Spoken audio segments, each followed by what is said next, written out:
Hi and welcome back.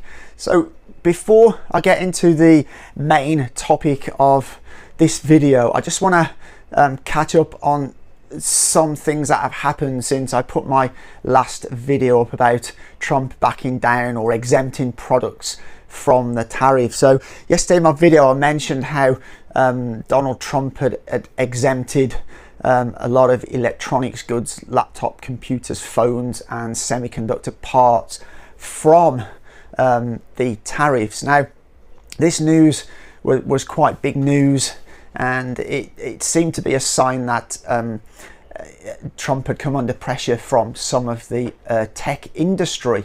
However, later in the day, people from Trump's administration came out and said that, oh, this was the plan all along, and that they will be classified under a different bucket of tariffs. Now, personally, I think that's just bullshit, actually.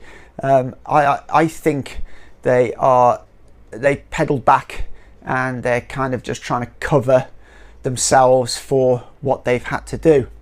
So that's what I think about that. China didn't budge.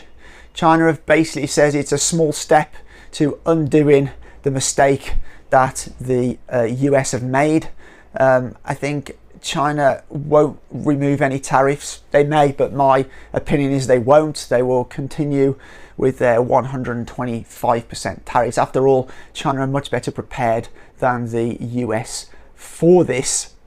But something actually much bigger happened, and that is China announced they were blocking rare earth materials and rare earth magnet shipments, not only to the US but to a lot of the world. And I suspect that is so they can't, the US can't get them through third countries. So right now they've suspended pretty much all shipments of these rare earths and rare earth magnets. Now, the reason why this is significant, it actually makes up a very small part of China's exports. However, they are materials that the US simply cannot get from elsewhere. Korea and Japan have a very small amount, but China actually accounts for 90% of the world processing and manufacture of these products. The US has a very small bit, but these products play a significant role in American manufacturing.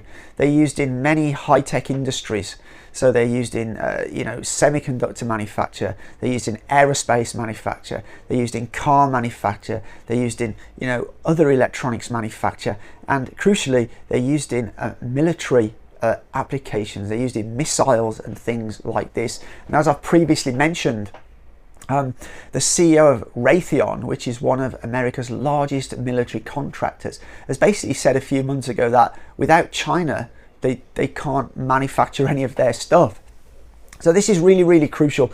And what the Chinese have said, they've while they are forming a new regulatory framework for these rare earths and magnets, that they will put this hold on them.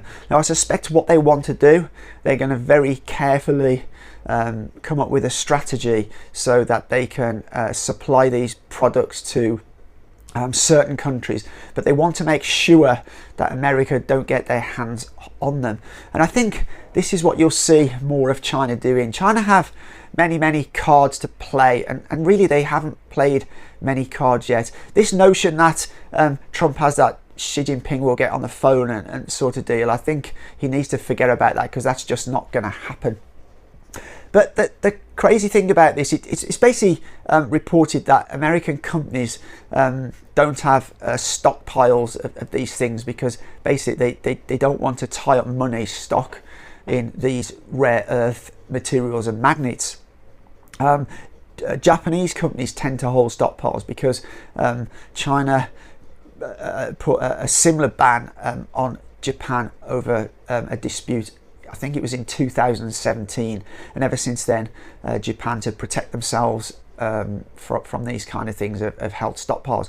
But the crazy thing is that ever since 2018, when this trade war pretty much started and America put sanctions on Huawei. China knew those sanctions were incoming, and even before the sanctions were placed on Huawei, China already started building their own domestic semiconductor supply chain, and in that time they've made absolutely massive progress. You know, China are now pretty much dominant in legacy semiconductors, and they're catching up very, very quickly in leading edge semiconductors, although they are still somewhat behind the US and other countries like Japan and Korea there, but they have caught up massively. And the funny thing is that even since 2018, China have been making noises and saying that they will use rare earths as a retaliation measure, and yet the US have done nothing at all, or almost nothing at all, about trying to build a rare earth and rare earth magnet supply chain of their own. And you know, you can't just start this now. These take years. You have to get permits, and like I find it strange that a lot of people on X think that, oh, well, the US has lots of deposits of rare earth. Yeah, it does. Many countries have lots of deposits. But the key is in the extraction and the refining and the processing. And that's something that China controls 90% of the world market for. They've developed the technology, they've developed the techniques, and they are masters at it. And, you know, America and other countries don't have that technology, and even if they did, it would take many years to build those supply chains. So I think ultimately, I mean, Trump again this morning, he's made a post on social media that, you know, China are the big baddie here, and, you know, that he's not going to back down. But I think if Trump doesn't back down, the economy is just going to be absolutely chaos. I mean, you already see all the flip-flopping in these tariffs. One day it's this, the next day it's that, then it's applied, then it's exempted, then it's going to be exempted again. You know, this is just not a trade policy. It's just absolutely chaotic, and this pales into a massive difference if you look at the Chinese strategy. The Chinese have got a strategy. They're following that strategy. They won't deviate from that strategy. It will be a very long-term strategy. They will stick to it. They will just wait till Trump comes to them, and Trump will have to come to them or risk devastating the US economy. Anyway, that's my take on today's news on the US-China trade war.